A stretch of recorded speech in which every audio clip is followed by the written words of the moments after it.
మనిషి తన జీవితంలో ప్రతి క్షణము మృత్యువు వైపుకే పయనిస్తాడు సఖీ. వాస్తవానికి మనిషి ఏ పని చేసినా అది మృత్యువు కోసమే చేయడం లేదంటావా?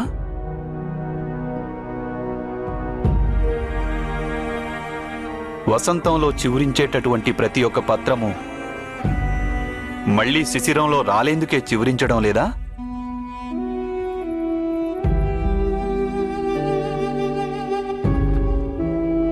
మరి అలా చివురించడం, సూర్యరశ్మిని గ్రహించడం, అలాగే పవనుడి తాకిడికి రెపరెపలాడుతూ ధ్వనిని ఉత్పన్నం చేయడం, ఇవన్నీ వ్యర్థమేనా?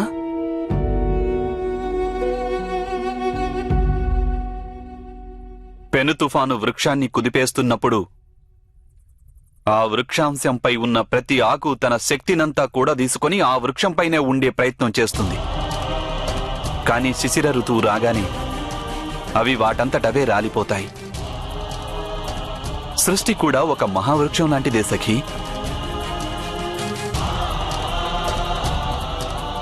అలాగే ప్రతి మనిషి, పశుపక్షాదులు ఈ వృక్షంపై జన్మించి పెరిగి రాలిపోయే ఆకులే. రాలిపోవడం అనేది నిశ్చయం. కానీ ఆ మహావృక్షంపై ఉన్నంత వరకు వారు సంఘర్షణలు, శాంతి రెండింటినీ ఆనందించడం వారి కర్తవ్యం.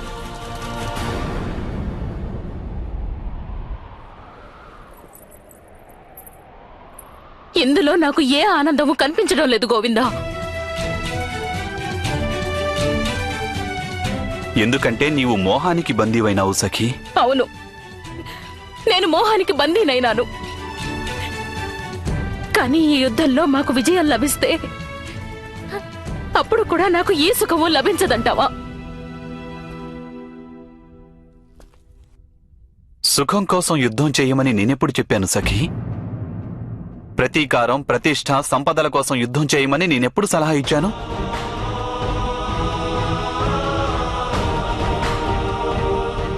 ఈ యుద్ధాన్ని సమాజ సుఖం కోసం చేయాలి సఖీ. అధర్మాన్ని నాశనం చేసేటందుకు, ధర్మాన్ని పునఃస్థాపించేందుకు మనం యుద్ధం చేయాలన్నాను. ఇంతటి మహాత్యాగాన్ని మేమే ఎందుకు చేయాలి గోవిందా? ఎందుకు?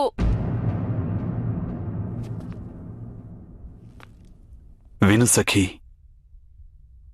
మానవ సమాజం రూపొందించిన నీతి, ఆదర్శం, ధర్మం ఇవన్నీ సముద్ర తటంపై నిర్మించిన ఇసుక భవనం మాదిరిగా ఉంటాయి. కాలం తాకిడికి అవి అనునిత్యం కూలిపోతూనే ఉంటాయి. వాటిని నిరంతరం నిర్మించుకుంటూ ఉండటం తప్పనిసరి. లేదంటే నీతి, ఆదర్శం, ధర్మం ఇవన్నీ నాశనమైపోతాయి. కొందరు మనుష్యులకే ఈశ్వరుడు శక్తినిస్తాడు ధర్మాన్ని పునఃస్థాపన చేసేందుకు. ఎవరికైతే అటువంటి శక్తి ఉంటుందో వారు తమ సర్వస్వాన్ని కోల్పోయినప్పటికీ ధర్మం కోసం సంఘర్షణను కొనసాగిస్తూ ఉంటారు. అది ఆ శ్రీరామచంద్ర ప్రభువు కావచ్చు, లేక పరశురామ ప్రభువైనా, లేక వామనావతారమైనా. ధర్మ సంస్థాపనకై కృషి చేసే వారికే నిరంతరం పూజలు చేస్తుంటుంది ఈ లోకం.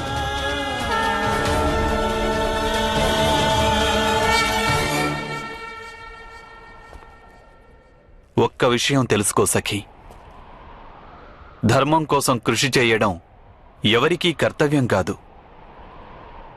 అదొక నిర్ణయం, ఒక సంకల్పం. నీకు కూడా ఈ యుద్ధమేమి కర్తవ్యం కాదు, సమాజ హితం కోసం తీసుకున్న ఒక సంకల్పం అది. నీవు ఎప్పుడైనా సరే ఈ సంకల్పాన్ని వదులుకోవచ్చు. అందువలన నీకు పుత్రులు, భర్తలు, పౌత్రులు వీరి నుంచి సుఖం లభించవచ్చు. కాని కోట్లాది మంది మానవుల మాదిరిగా నీవు కూడా కాల ప్రవాహంలో కొట్టుకుపోతావు సఖీ. నీ జీవితం వ్యర్థమైపోతుంది.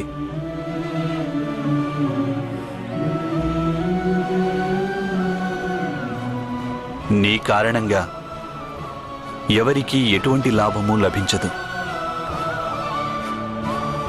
ఈశ్వరుడు నీకు ఒక విశేష శక్తిని దానంగా ఇచ్చాడు. ఆ ఈశ్వరుని విశ్వాసం చెదిరిపోతుంది.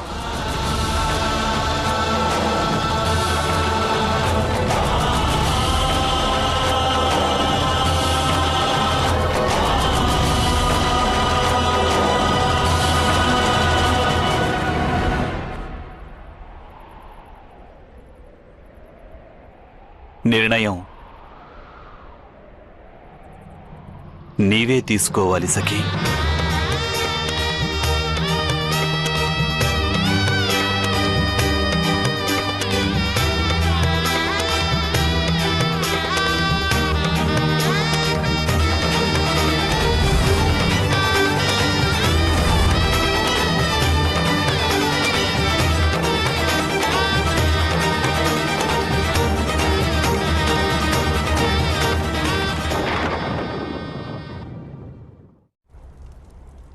యోగమాయ మళ్ళీ విష్ణుమూర్తిలో ఐక్యమైందా మామయ్య?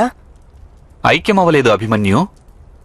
ఆ మహావిష్ణుని యోగమాయ లోకంలో ధర్మ సంస్థాపన కోసం సదా ప్రకటితమవుతూనే ఉంటుంది. ఒకప్పుడు శక్తి స్వరూపంగా, మరొకప్పుడు భక్తి రూపంలో, వేరొకప్పుడు ఒక వ్యక్తి రూపంలో. మీరు జన్మించగానే ఈ విధంగా అద్భుత మహిమలు ఎలా చేశారు మామయ్య? వత్సా శృతసోమ, భూమిపై మనిషిగా జన్మించిన వ్యక్తి ఎటువంటి మహిమలు చేయలేడు. ఒక స్త్రీ గర్భం నుంచి జన్మించినవాడు పంచభూత సమ్మిళితమైన ఈ శరీర నియమాలకు బద్ధుడై ఉంటాడు. వానిపై జననం, వృద్ధాప్యం, రోగం, అలాగే మృత్యువు, ఈ చతుష్టయ ప్రభావం నిశ్చయంగా ఉంటుంది. కానీ మహిమలు జరిగాయి కదా మామయ్య? అవశ్యం అవి జరిగాయి శతానీక. కాని ఆ మహిమలన్నీ సర్వేశ్వరుడు చేశాడు.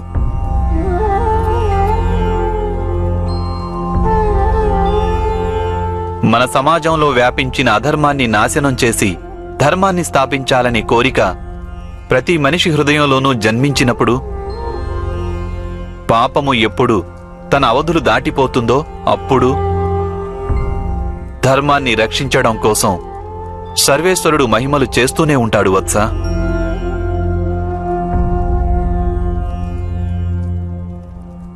ధర్మాన్ని స్థాపించేందుకు మనిషి ఎప్పుడు తన స్వార్థాన్ని, తన ప్రలోభాన్ని, ఈ రెండింటినీ త్యాగం చేసి బలిదానమిచ్చేందుకు సంసిద్ధుడవుతాడో అప్పుడు యావత్ సృష్టి మహిమలతో నిండిపోతుంది. మా మాత దేవకి, మాత యశోద చేసిన బలిదానాల కారణంగానే నాడు కారాగారంలో మహిమలు జరిగాయి వత్స. సృష్టి సమతౌల్యమంటే ఇదే. కాని సర్వేశ్వరుడు మహిమలు ఎప్పుడు చూపిస్తాడంటే, మన సమాజంలో నలుదిశలా అధర్మం వ్యాపించి ఉన్నప్పటికీ మనిషి హృదయంలో ధర్మం కొలువు ఉంటేనే. మనిషి సంఘర్షణల పట్ల భయభ్రాంతం కాకుండా ఎప్పుడూ పాపాన్ని ప్రతిఘటిస్తూ, మనిషి తన శాయశక్తులా ప్రయత్నిస్తూ తుదిశ్వాస వరకు యుద్ధం చేస్తాడో అప్పుడు వాని రక్షణ కోసం సర్వేశ్వరుడు మహిమలు చూపుతూనే ఉంటాడు వత్స. నాడు ద్యూత సభలో కూడా పాండవులందరికీ అనేక అన్యాయాలు జరిగాయి. కానీ వీరందరూ ధర్మాన్ని ఏమాత్రం విడనాడలేదు.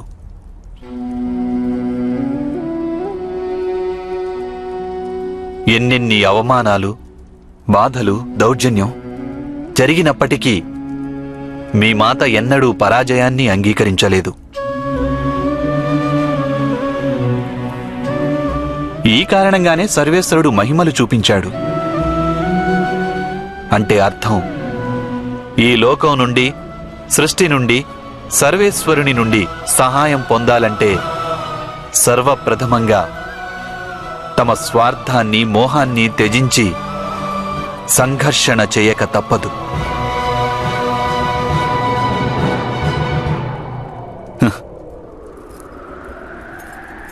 యథార్థమే పలికాను కదా సఖీ.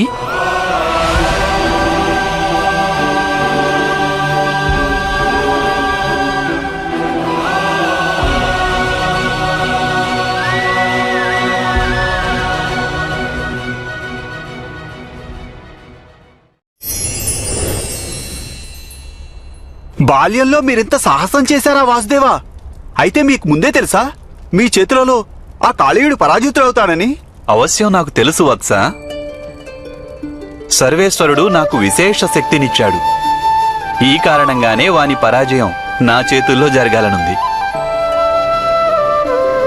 ఏమిటా విశేష శక్తి మామయ్య? సర్వేశ్వరుడు నాకు అద్భుత శక్తినిచ్చాడు వత్స.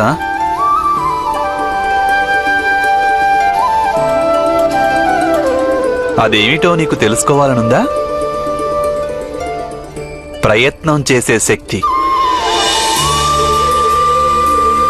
నాకు నమ్మకం ఉంది, ఒకవేళ నేను సాహసంతో శ్రద్ధగా ప్రయత్నం చేస్తే ఎటువంటి కార్యమైనా నాకు అసంభవం కాదని. కానీ మామయ్య, ప్రయత్నం అనేది అందరూ చేస్తారు కదా. నీవు యథార్థం చెప్పావు వత్సా శృతసోమా. ప్రయత్నం అందరూ చేస్తుంటారు. నిజానికి ప్రయత్నం చేయడమే అవసరం విజయాన్ని పొందేందుకు.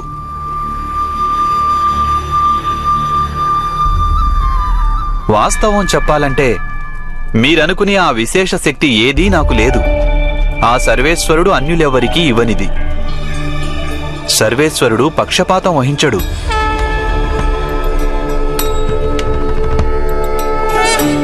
మనం అందరం సమానమైన శక్తితోనే జన్మిస్తుంటాం.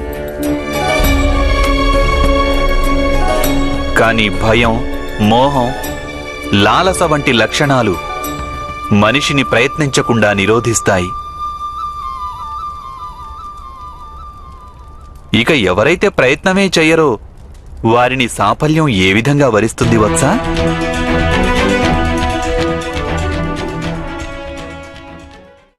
కానీ మీరు ప్రాణాలు కోల్పోయి ఉండొచ్చు కదా మామయ్య. ఈ ప్రాణాలు ఏదో ఒక రోజున కోల్పోవలసిందే కదా వత్సా. ఎవరు ఏ ప్రయత్నం చేసినా సాఫల్యానికి వైఫల్యానికి అవకాశం సరి సమానంగా ఉంటుంది. కానీ ఏ ప్రయత్నమూ చేయకుండా ఉంటే వారికి 100కి 100 పాళ్ళు వైఫల్యమే మిగులుతుంది.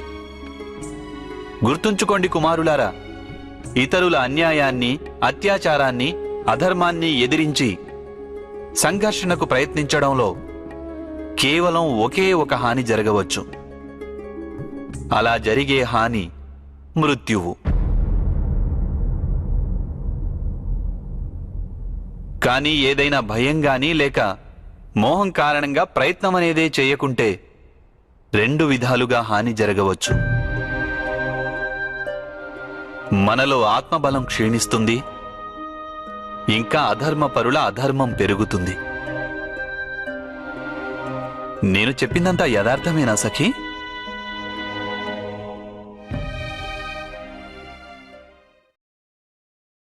యాదవులు ప్రతి సంవత్సరం మహేంద్రునికి పూజలు చేస్తుండేవారు మామయ్య. కానీ ఒకసారి మాత్రం ఆ పూజని చేయరాదని మీరు ఎందుకు నిర్ణయించారు? వత్స అభిమన్యు, జగత్తులో వాస్తవికమైన అధర్మం కేవలం ఒక్కటే. ఎందుకంటే ఏ అధర్మమైనా కేవలం ఏదో ఒక విధమైన భయం కారణంగానే జన్మిస్తుంటుంది.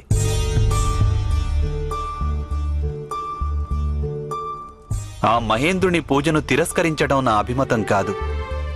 కానీ భయం కారణంగా ఇంద్రునికి పూజలు చేస్తుండేవారు.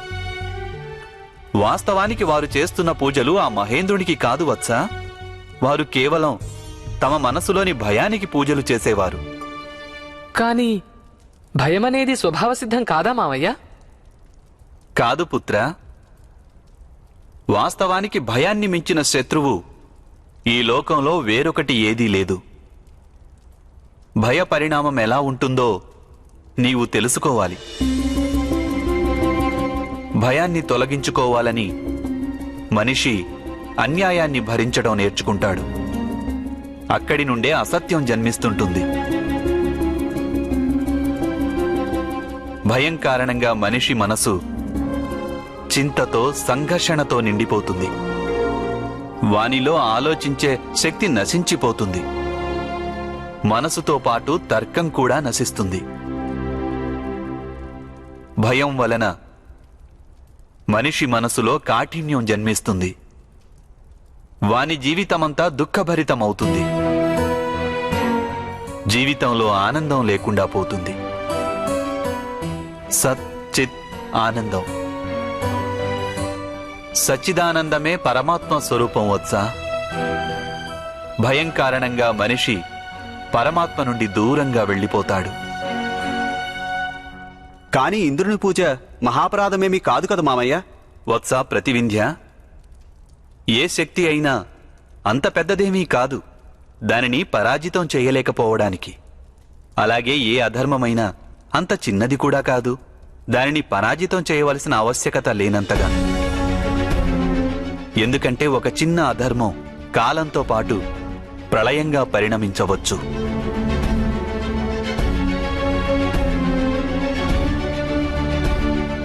నేను వాస్తవమే చెప్తున్నాను కదా సఖీ.